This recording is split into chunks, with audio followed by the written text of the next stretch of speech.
now is president and CEO of Democracy Forward, Skye Perryman. Skye, what do protesters need to know as they head out? We know there are more demonstrations planned for today. Well, first of all, we should not let anyone stop the American people from speaking.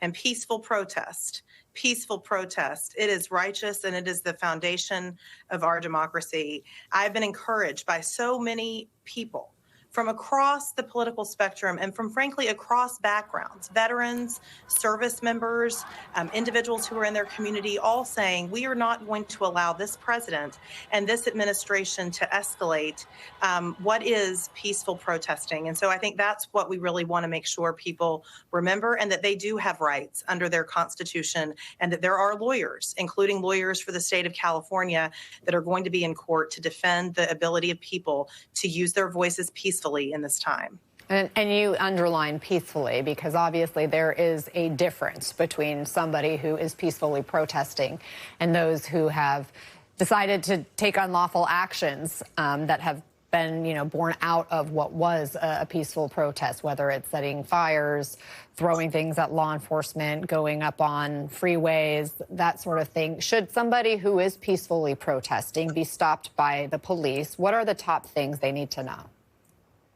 Well, in the way our democracy is supposed to function, law enforcement is actually usually at protest in order to enable people to peacefully protest. And so that is one thing we want to make sure that people understand, is that our society has really been based on helping people be able to peacefully protest. Now, the president has a different idea, and the president and his allies want to escalate things. They want to escalate the violence. We have seen that. They are escalating things by the day. But the main thing for protesters to understand is that they have the right to peacefully protest. They should be peaceful with their protest, and that there are lawyers that will help them defend their rights if that is violated while they are protesting.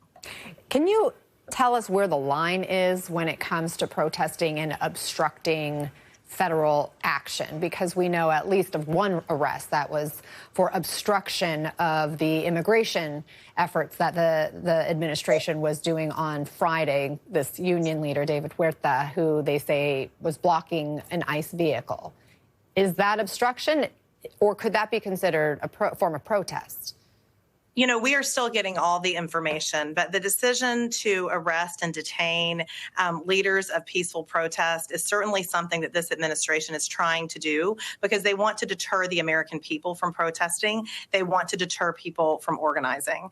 And so, what we need to make sure everyone is doing is that they understand their rights, that there are lawyers that will be there to defend their rights, and that they are not allowing this administration to escalate a situation, that they are not giving in to movements that this administration, frankly, would like to see. This administration would like protests to become violent, because they want to be able to distract, and they want to be able to keep people's voices from being heard. And I think that there's a lot of encouraging things that we've seen, people from all parts of society saying, this isn't who we are in America.